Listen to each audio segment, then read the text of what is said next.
Sycamore. He plays soccer and baseball.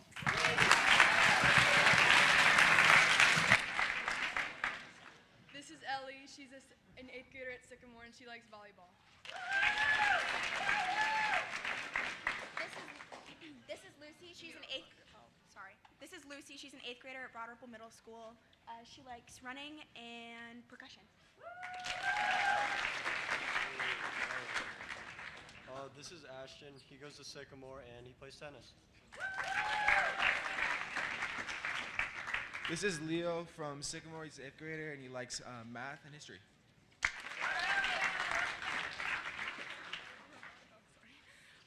This is Nervida. She's an 8th grader at Sycamore, and she likes robotics. And another announcement, thank you everybody for coming out to the boba sale yesterday. We raised over $500, so thank you so much. This is the last school day before this Sunday's open house. Thank you to all of you who have signed up already to be tour guides.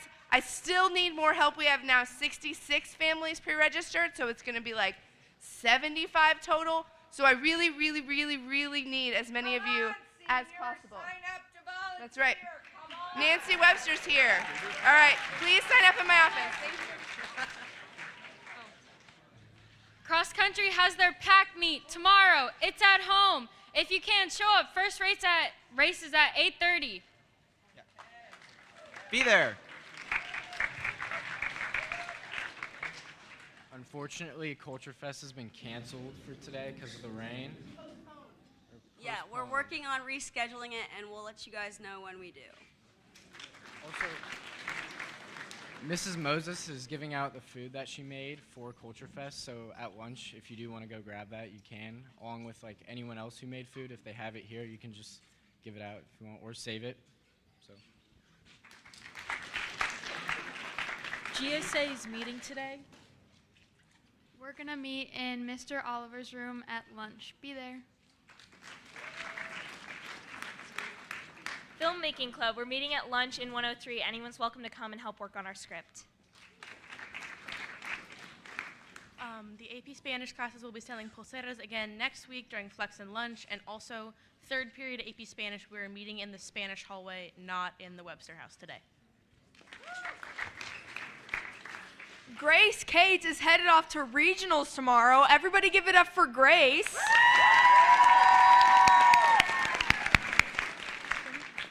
We love you, Grace!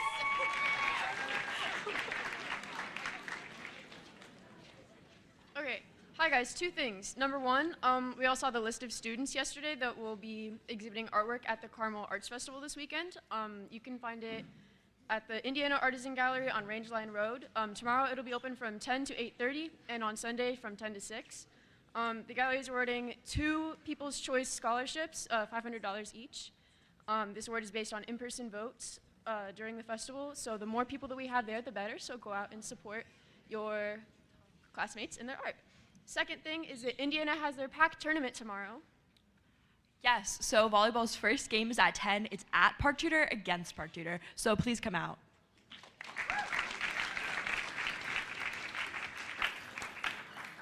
And then NHS is meeting tomorrow before school at 8:30. If you haven't come to a meeting yet, be there.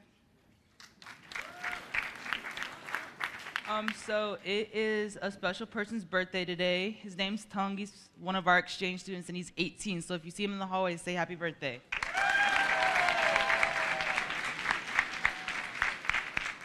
All right, thank you to everyone who came out to Harry Potter Club yesterday. It was tons of fun. We got to sort lots of people. And next week, Thursday, we're going to be doing trivia with prizes. We'll also have more candy and tasty treats. So if you come out, not only can you get candy, but you might win something. So see you soon.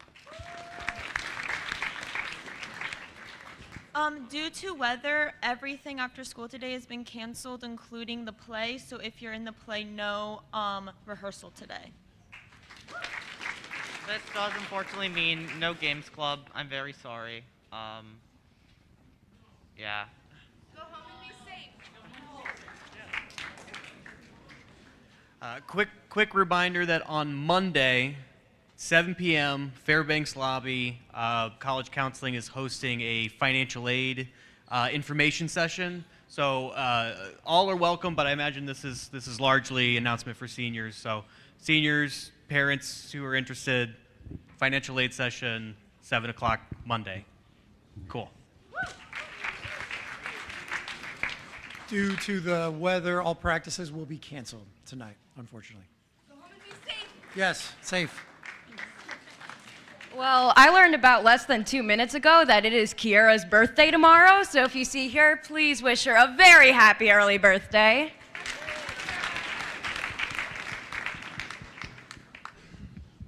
And now, Head of School, Alicia LaMagdalene. Hello.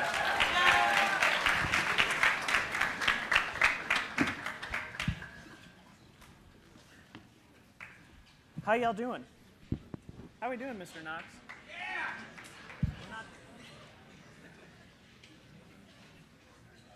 We okay? We're okay? We're not okay.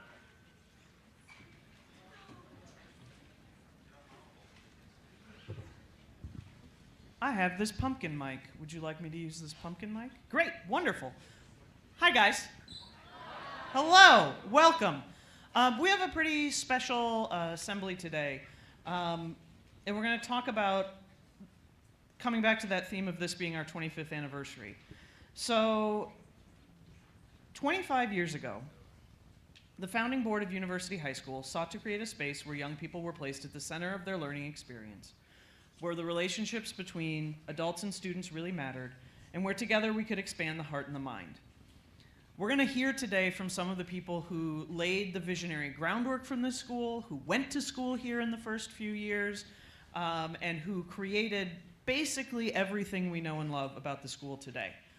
To recognize our founders' contribution to university, the school decided that in honor of our 25th anniversary, we were going to name and establish September 28th, which is tomorrow, but we don't have school tomorrow, as Founders Day. Why September 28th? Well, University High School, before it opened its doors in August of 2000, actually started back in 1998. And it started as an idea, and it started as a committed group of trustees who were thinking about how to build a high school. And the original documents that founded the school were incorporated by the state of Indiana in January of 1998. But at that time, University High School was only known as New High School, very exciting name. And it wasn't until September 28th that we officially decided on the name University High School of Indiana. So we're setting up September 28th to be Founders Day. And for our first Founders Day assembly, we've decided to bring some of those founding people back, those founding students, those founding faculty members to talk about the school. I want to make sure everybody who's hanging in the corner back there knows that there are like a whole bunch of seats right over there by Mrs. Austin that I would love for you all to get out of that corner and move. Yeah, I'm talking to you. I'm talking to you, my mentee. Don't go in the hallway. Everybody, seats right over there. Thank you. Dr. Vesper could also assist in moving them this way. Plenty of seats in the back right over there. Yeah, I see you. All right. So thanks. So we're going to spend some time. There's going to be time at the end for you to ask questions. You're doing a great job right now, but let's make sure our phones are away and our AirPods are out and that you are actually looking towards the stage. Good? Good. Wonderful. Before I introduce our panelists, I want to take a minute and note one key person who can't be with us today, and that's our founding head of school, Chuck Webster. I know very few of you actually had a chance to go to school with Mr. Webster. He taught a couple classes for us here in the last 2 years. But Chuck is currently battling a brain tumor, and his health wouldn't allow him to be here today. And what I want to say and pass on to those of you who didn't have a chance to get to know Chuck is that there's really nothing that exists in this school today that would exist without him. He, along with Nancy, established the heart rhythms of this place, the pulse of connectivity, of compassion, of connection. Chuck was a mentor not just to the students who attended University High School in his time here, but also to a large number of the faculty and staff who work here. Chuck believed and still believes that schools should take students seriously. He believes that they should empower teachers to do their best work, and he believes that coming together as a community is the most important thing a group of people can do to learn for each other. So I know he's not here, but would you give a round of applause to honor Chuck Webster?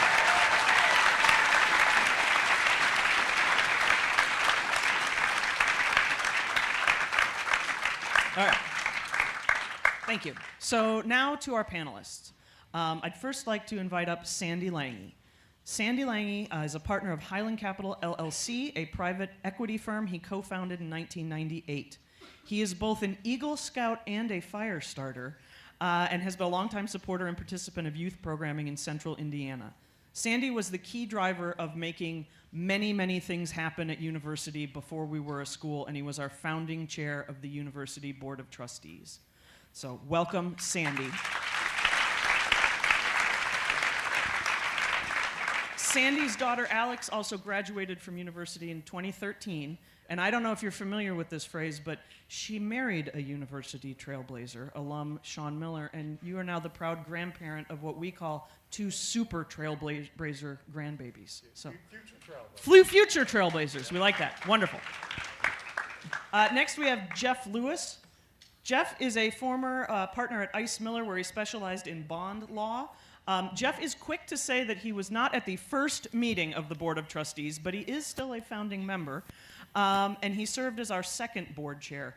Jeff's experience and passion for the school were instrumental in a lot of things that people don't really like to think about, like the architect of how we funded the school and did bond financing in the early days was partially Jeff.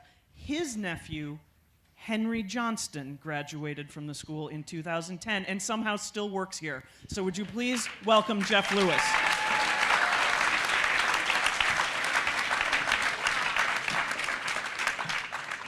And our final trustee guest is Karen Gentleman. Karen has an extensive background in marketing and consumer research, including founding her own consulting company, Gentleman Associates, in 1988. She was a passionate supporter of the Orchard School and her alma mater, Wellesley College. And Karen really joined the board in its early years and helped with our marketing efforts. So helped grow the school from those 28 students in a field to the school we have today. Karen is also the author of a book she wrote for our 10th anniversary, The Founding of University High School of Indiana, A Vision, a Plan, and a Touch of Magic. And Karen's daughter, Julia, graduated from university in 2005. So thank you, Karen.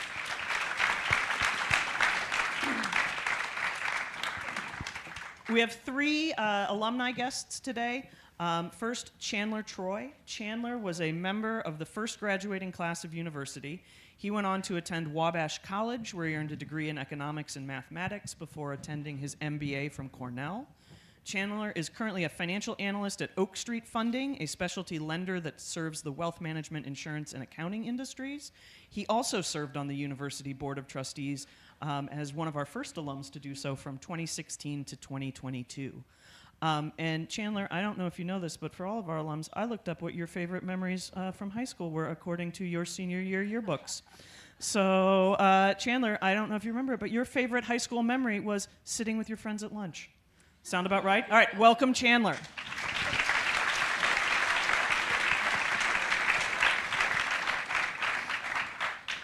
Natasha Marone was also a member of university's first class. She earned her bachelor's in international relations and Portuguese Brazilian studies from Smith College.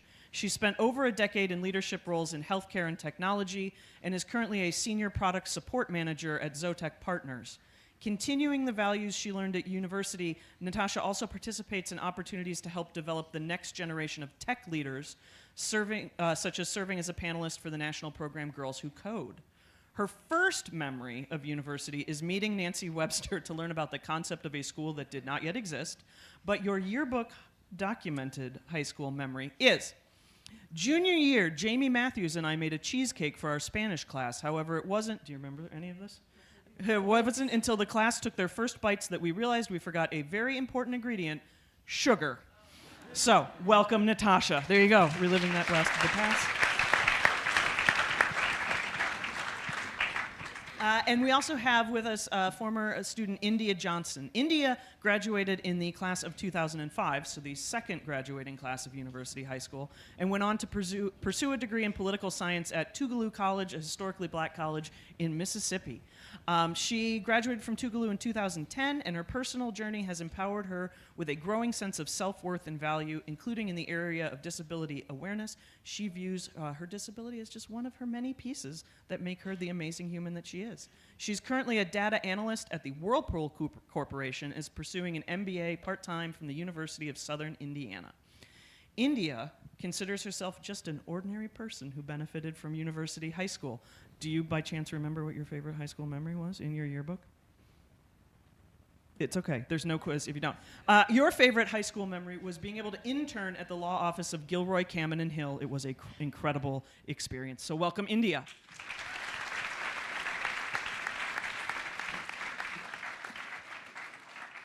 Now I have three people that you know, but I tried to come up with interesting things to say about them that you might not know.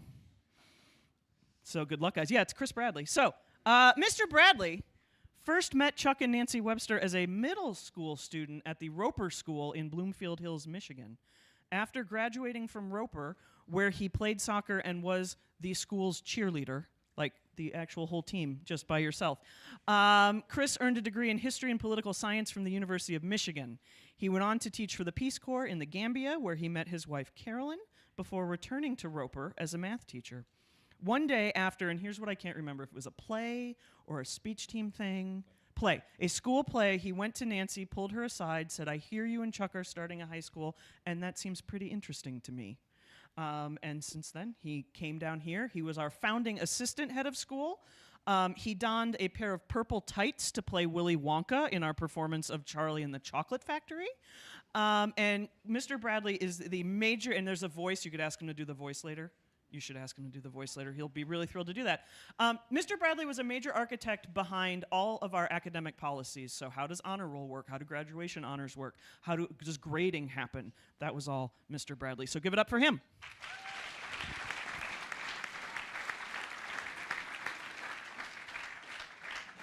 Carolyn Bradley is the most important person who works at University High School.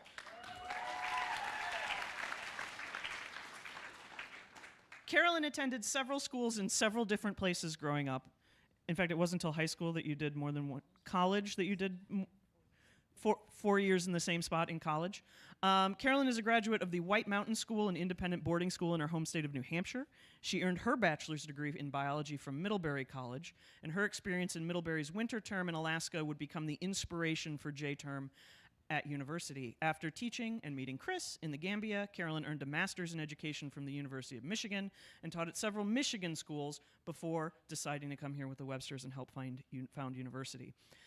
In addition to being very important and for having some of the inspiration for J-term, Carolyn has actually drawn more versions of our daily schedule and possible daily schedules on napkins than anyone I know. So like, where is morning meeting? How is lunch? How does flex time work? That all kind of came in part from Carolyn Bradley's brain. And you may know Chris and Carolyn's son Gordon graduated from university in 2021, so they are proud Trailblazer parents.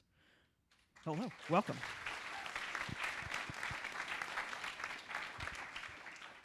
Nancy Webster had many reservations about moving to the state of Indiana, but you came, and 1,200 alumni have come as a result of that. A native of the Detroit area, Nancy earned a degree in theater from Eastern Michigan University, go Mac schools, and taught theater in Ohio before returning home and teaching at the Roper School. At Roper, Nancy led the speech team to numerous awards and was even inducted into the Michigan Speech Coaches Hall of Fame. One can imagine. Well, I don't know, it's a big, I'm not in a Hall of Fame, so we're gonna call it a big thing. And one could imagine that a degree in acting would be helpful when convincing students to come to a school that did not yet exist. In addition to being university's first director of admission, Nancy was also our first theater director. And of course, she is perhaps most well known as the founder of Candyland. And her and Chuck's son, Cullen Webster, our new assistant AD, graduated from University High School in 2008. So, welcome, Nancy.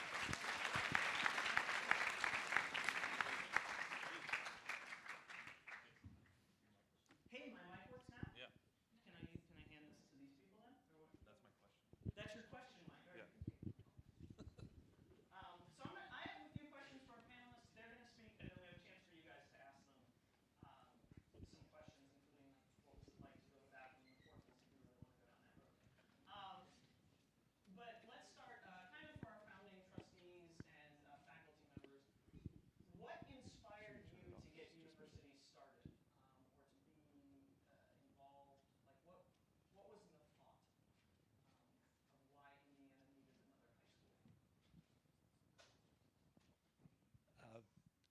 good question, and it's sort of hard to answer. At the time, I was on the board at Sycamore, where our daughters went, and Sycamore Orchard and St. Richard's, if you don't know the story, their boards were having problems, or they were discussing problems of getting graduating 8th graders into private high schools. There just weren't enough spots. So to make a very long story short, they hired a consultant, proved that there were somewhere in the neighborhood of 1,000 kids graduating, and had a couple meetings and passed around a sheet that said, "Are you interested?" And my partner and I, Phil Himmelstein, who was also on the board, we must have been sleeping because we checked the wrong box and checked yes instead of no. And sort of here we are. It's one of those things where there wasn't like one grand decision. It was just a bunch of small decisions that led to us sitting here today. Well, I worked with schools professionally, and I wanted the experience of seeing how things worked on the inside and what made them tick, and now I can't stop. Yeah. There's might be a mic by Carolyn. Maybe? No? Is there a mic between? Yeah, there we go.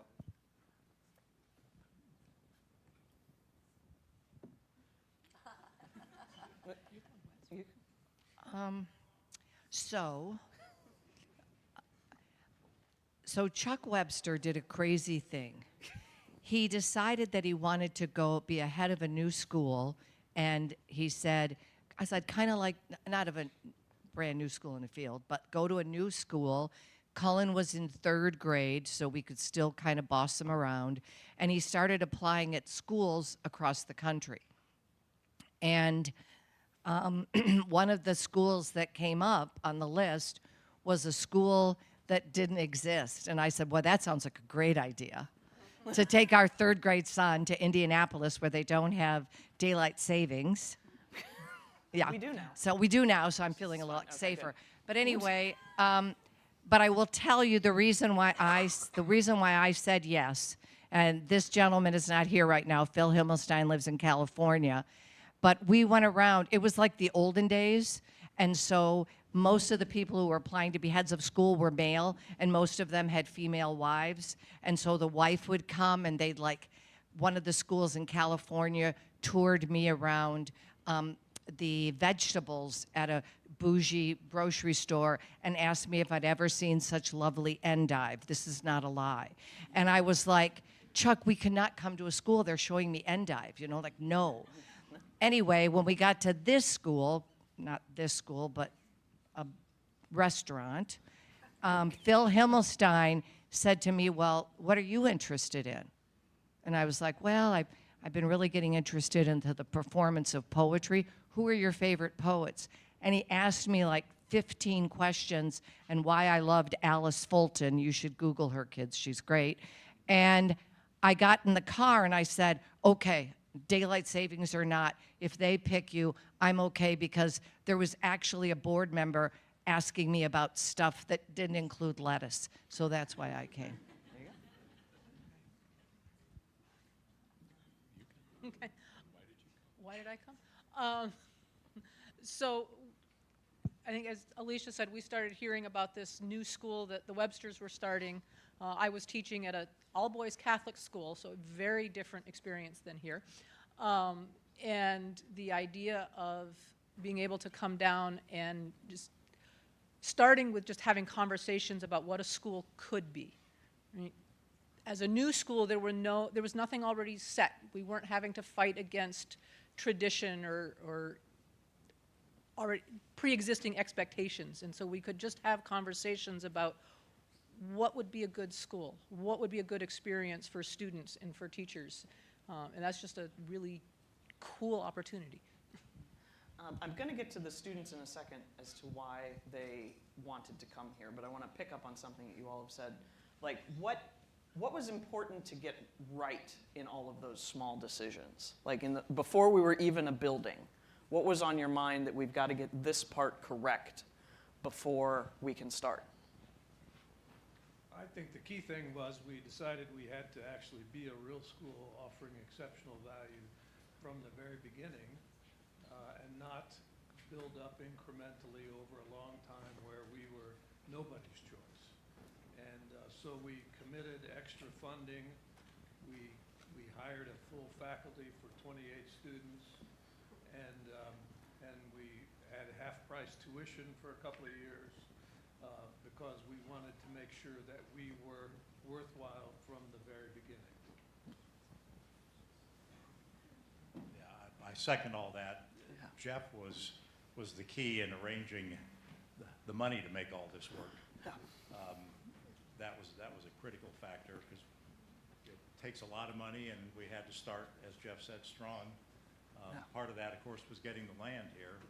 When we made the decision to buy this, there was not much out here. It was late 90s, and we were worried the whole time, are we too far out? Turns out to be a very good decision, I think, but that was a critical factor. We debated about renting space, which would have been a lot cheaper, but we decided we had to go all in. And then, even though he's been mentioned many times, Chuck and Nancy, that was the key to going all in. And the Bradleys, we actually had our first meeting with the Bradleys at our house over dinner. So it was sort of, if we're going to do this, let's just do it right and make it happen. Good, wonderful. All right, students, why did you come to this first day of school? We might have, I don't know how many mics we have, we might have to share more, but what was it like? Why come to this school that did not have a building? Why not? I mean, we were on an adventure, and for me, that was exciting. Yeah. I saw no reason not to do it.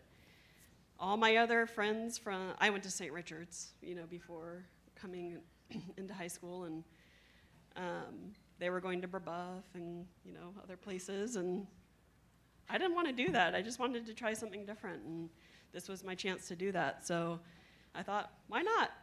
The worst that happens is I transfer. Okay, there you go. So I just did it, and I had fantastic teachers, and I had friends, and it was an amazing experience. And I figured, who else at my age gets to build and create and found a school? So why not? Yeah. I was living in Noblesville at the time, and in the Noblesville public system, and it just wasn't working well for me. It was that I think the depth of the curriculum wasn't there, and I think my mom probably saw a flyer or something, and I met Nancy in the pyramids, and saw a big board with what the school was supposed to be, and it was my option to either continue down the current track or try something different. And I mean, I've told this story hundreds of times, and I told it earlier this morning to a coworker that asked me why would I do this, and how did I get down this road. But just to what Natasha said, it was an adventure, and I get to continue to tell the story and tell it to other people, and I think it's still growing to this day. I think it's a phenomenal place. Yeah. Well, I,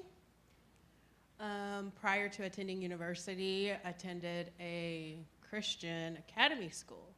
So when I had the opportunity to tour university for the first time, I was like, this is amazing. Student life and respect meet each other. We are able to voice our opinions. We are able to respect others' perspectives. And most important, we are able to value each other as a community. And from there, I was able to grow. University nourished me. And since then, I've just flourished. And so I'm grateful for the opportunity. Wonderful. So we mentioned some of the stuff to get right. What were some of the challenges early on in starting, or moments where it was like, okay, we're on this adventure, now this is happening? Sure. Well, one of the challenges, just like when we were first starting, was the notion of like, well, would any students actually come? Yeah. Right? I Three of them we, did. We believed in the work that we were doing and setting things up, but I mean, it was a big challenge to try and convey that well to other people. We had faith in ourselves. We had to try and convey to other people that they should have faith in us as well. And then something that seemed like it was going to be a challenge early on that turned out not to be so much of a challenge. It seemed like it was going to be a challenge to say, well, how will we create an ethos of the place? How will we have some real community there? And it turned out to not be as big of a challenge if you get the right people. So certainly, many of you who are sitting here today are going to find yourselves in opportunities in the future where you'll be building some new organization or some new institution. And what is really critical is to find the right people. Find people who are really on that same page with you, because then that's where you really get the ethos built out. And I think we were really fortunate in having that. Well, yeah, it was really hard and really scary, because I'm meeting with people at Highland Capital that had their offices near the pyramids, and people are coming in and saying, so where's the school going to be? And I said, we're working on that. And who will be the French teacher? I'll never forget that one. And I said, you know what, that committee is meeting next week. Who's the French teacher? I don't even know where we're going to have the school, but committee meeting next week. Acting degree. Acting degree. Yeah, if you're ever going to start something from scratch, you study with Callie Hartz, because it really will help. So, I mean, it was scary to me. And Natasha's dad, along with Scott McAllister, there were two dads who came to me and said, can you guarantee that my child will graduate from this school? And I looked at Natasha's dad and I said, I think so, but I can't guarantee it. And, so I did make up some stuff about like the French committee, but when I was talking about real stuff, I gave like the honest truth, because I said, I think so. Every time I kept saying to people, well, we have the Bradleys. We have the Bradleys, so that's good. And, but it was really hard. And one of the things that I know you guys know this because you chose this school, but like, don't be afraid of really hard things. Because in the beginning, I was really afraid. Chuck, not so afraid. I was really afraid, and I kept thinking, I have this child. Now he's in 4th grade. He's at Orchard. The school won't make it. He'll go to a 3rd school. I will ruin his life. I was worrying about things like that. As you can see, I did not ruin Cullen's life, so I'm really glad of that. But that notion of you just got to keep working hard. You've got to work a lot of hours. And I know you guys do that. Kids who are playing sports or in the play. But that notion of really hard work is what you have to do. And that's what we did. We just worked really hard. I have one more question, and then Jake Thurman is going to be the rotating man with the mic for you to ask some questions. What, in those early years, so a little bit of challenges, like what was a moment where you knew, yes? So for the kids, like I was coming on this adventure, it's paid off. I shouldn't say kids, you're students, you're adults, you're grown-ups now, you have kids of your own. For the students, the alums, like what was a moment where it was like, yeah, this is what I wanted? Or for the trustees, where you actually saw something in those early years that was like, yes, this is the school that's working? I can go. I remember the day before school, there was a picnic or barbecue or whatever, and the trailers were in the background and we were all in the parking lot, and I don't think there were even permits to get into the trailers at that point. So we didn't know. I think that is true, yeah. Yeah, the night before, whether school was even going to happen the next day. So when the next morning we were able to get into the building or the buildings, I think that was like, okay, this is starting to happen. This is real. Well, the water wasn't turned on until that morning, as I recall. Yeah, the building inspector was actually inspecting the portables while we were having our opening ceremony. Good. So until we finished, we weren't sure we were going to actually be able to get in the buildings. Yeah. But one of the first sort of eye-openers for me is, Chuck, I think when we just built this building, and Chuck insisted that I come to a basketball game, And I'm not a big sports guy, but I came, and there was a big discussion about whether we would have sports and all the rest, but it was important to Chuck, and he was absolutely right that we have sports right from the beginning. I came, and we weren't exactly a basketball powerhouse, but the place was packed. I mean, people were screaming. Every single seat was taken, and I thought, oh my God, what have we done? Yeah. This is actually going to work. And so that was a real spot for me. Yeah.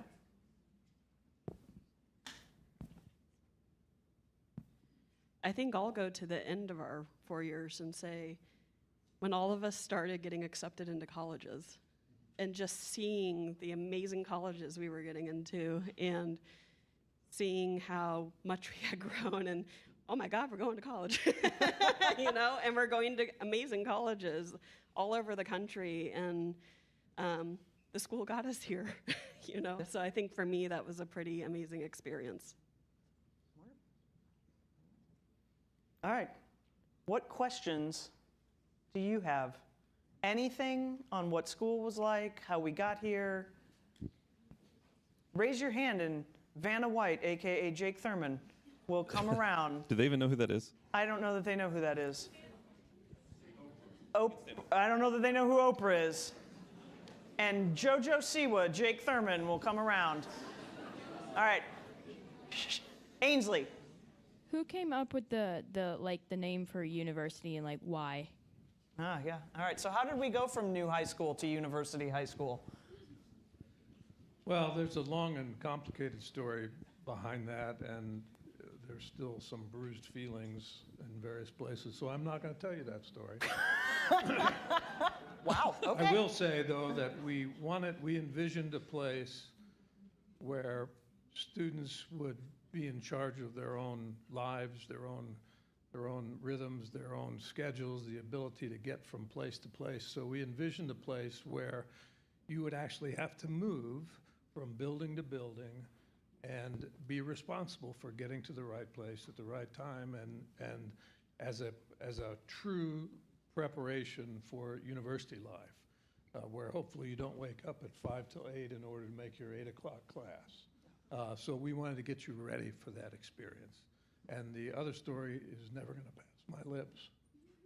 All right, well, there you go. I've forgotten it anyway. But Jeff, part of what you're saying is that when we walk through the rain from building to building, that's actually intentional. Yeah. It's practice for college. You're not buying it. All right, what other questions you got, Jake Thurman? Got one here. This is a question for Nancy. What was your strategy to bringing new students to university? What was your strategy? Did you have a go-to I have a thing line? I can prompt you on slightly here, because we asked the alums to give us an update to send in for introductions, and Natasha said that you told her if she came here, she would be an educational trailblazer.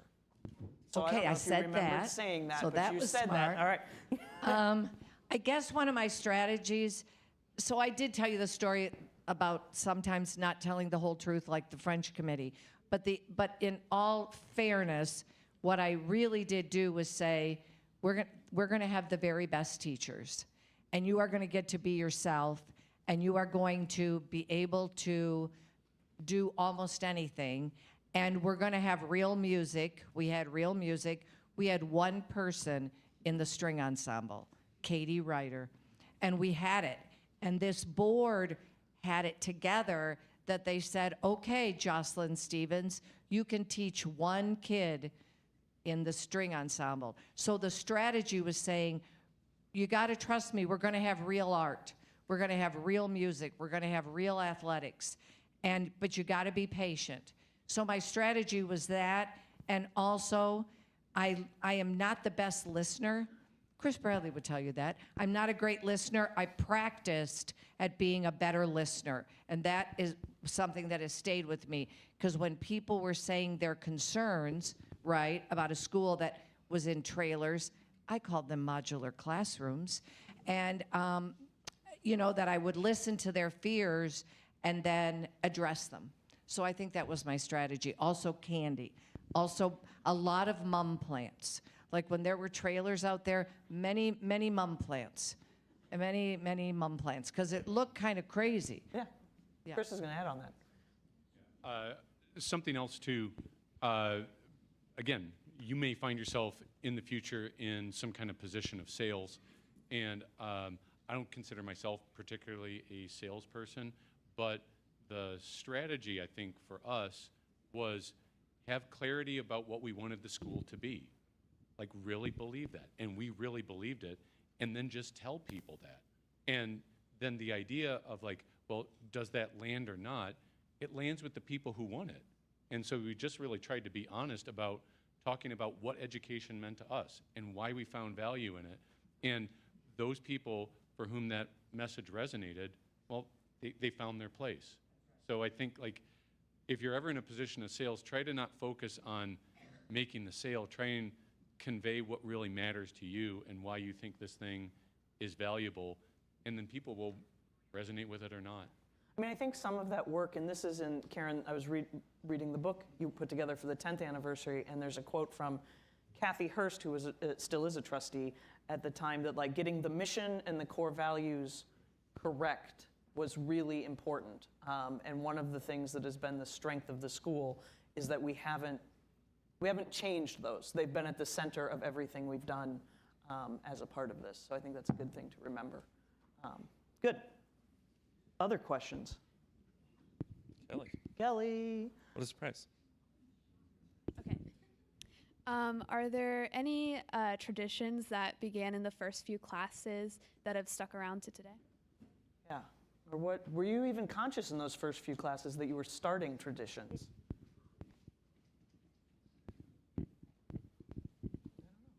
I mean, go ahead, India.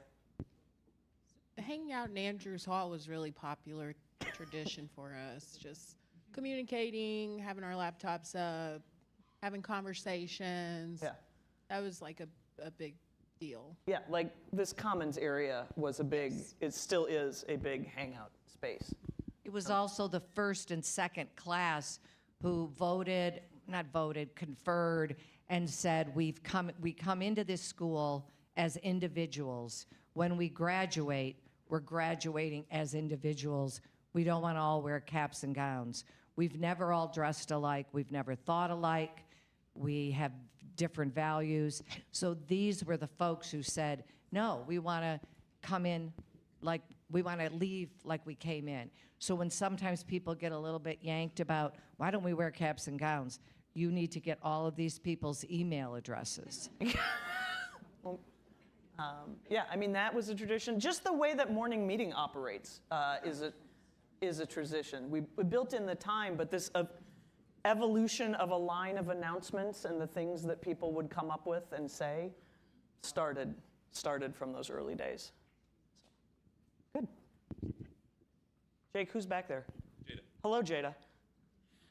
So what do you think about our school today, and is it like what you had in mind about like 25 years ago? Yeah. What do you think about where we are and how has it gone? I think it's vastly superior to what I expected. I'm very proud of it. I agree. I don't know what Mark did. Yeah. In what way? Have done a terrific job. Yeah. It's certainly grown. Bigger, yeah. If we'd had any idea how much money it was going to cost, we probably wouldn't have done it. Well, we just don't think about that too much. Yeah, India. If I may, I've read the newsletter and just the math lab that's getting ready to start, that's incredible. Yeah. The semi-national finalist for the Merit Scholarship, that's incredible. The June internship that's getting ready to start in June term? 2025. Yep. That's incredible. So just the exposure and the growth and resources, I would say looking now, 25 years, it's incredible. So I'm really proud of every one of you for making this happen. Yeah.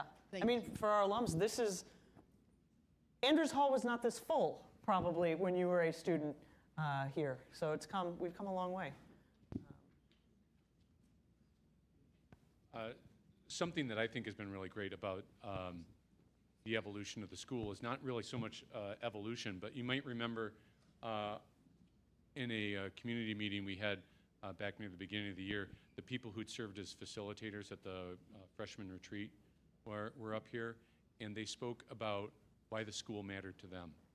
And that just made me so proud, because like the school mattered to us. That's why we started it. And I'm really, really happy that really you all have found ways to keep that going. And I think it really starts with that bit that when you come into school, like, you're not looked down on because you're a 9th grader. There are 11th and 12th graders that actually try and help you out. And then when they become the 11th and 12th graders, then they pay that forward. And that's like how you've built a chain all the way up to 2024. And I think that's been a really gratifying thing to see.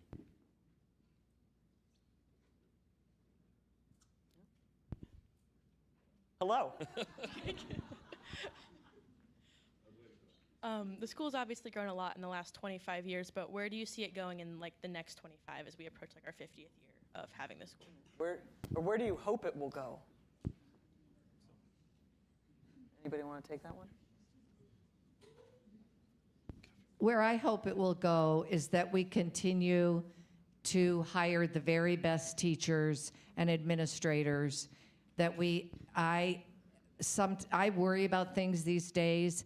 I really hope that in the next 25 years, mentoring is as strong as it was the first week of school.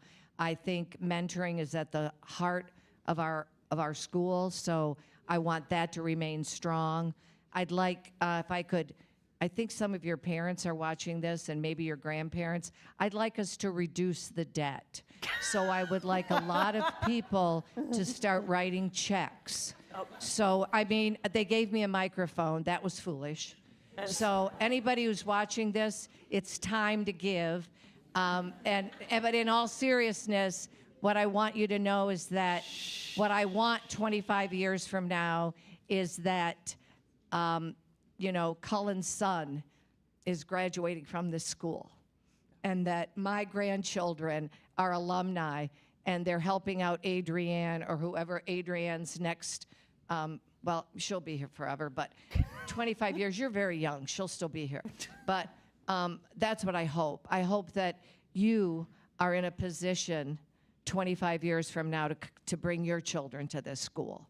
And I hope you know that this board works very hard to make sure we have the appropriate amount of financial aid, so that no matter what you do 25 years from now, and if you decide to have children, that we're going to find a way these folks, Adrienne, Alicia, Cullen could still be here, he's pretty young, to make sure that your kids can come to this school.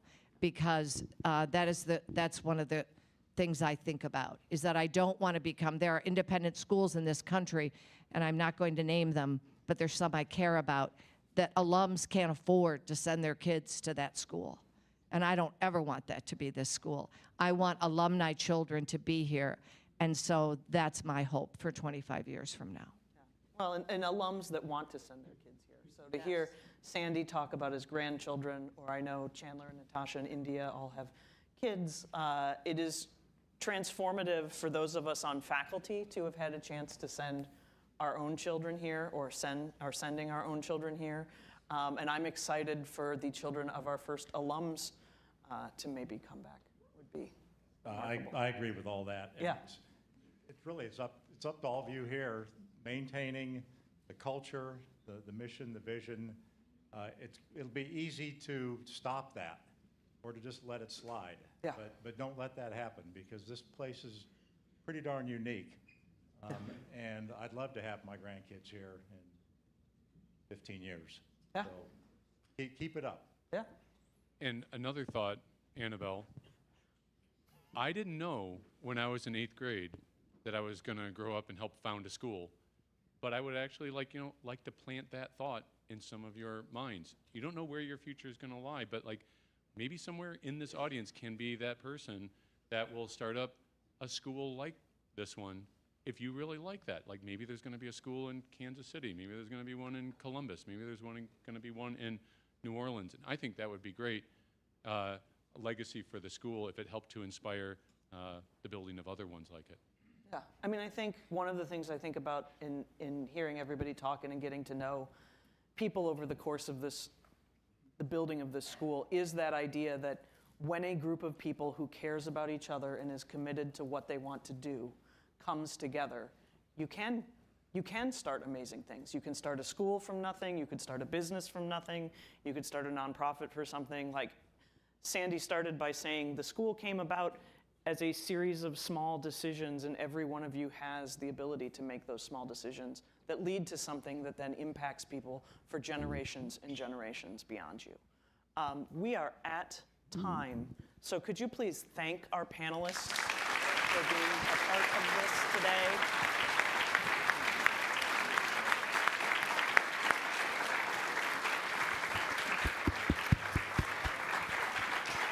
Jake Thurman, are there any last breaking announcements? No, there was one last question, but I answered it. It was, why is this called Andrews Hall? Which I think is a well, let me tell you is a this. fitting Wait a reminder minute, I'm that gonna not say everyone's this. here, right? Though maybe, unless Jeff or Sandy wants to say this, because you were around the table. Because it has to do in part with starting here and not like at an old volleyball camp or in the basement of a Baptist church. We looked at a lot of properties, and we were failing to come up with an adequate property in the city of Indianapolis, so we expanded our view northward.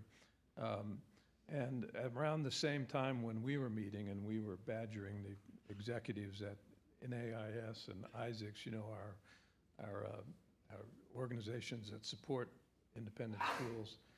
And the boss came to us and said, I met this little old lady in Michigan, and she wants to start a school. And I've tried to tell her, no, you don't, but I know some people in Indianapolis who'd like to talk to you. So Ann Andrews came here and met with us, talked with us, and then she says, I'll put in $1.5 million if you guys do.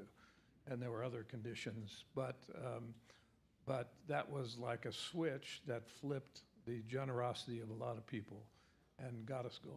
Yeah, and one of her stipulations was we had to open on our own land. Yes. Yeah, so she was a catalyst. Ann Andrews is somewhere in her 90s right now. She now lives in California. She still reads.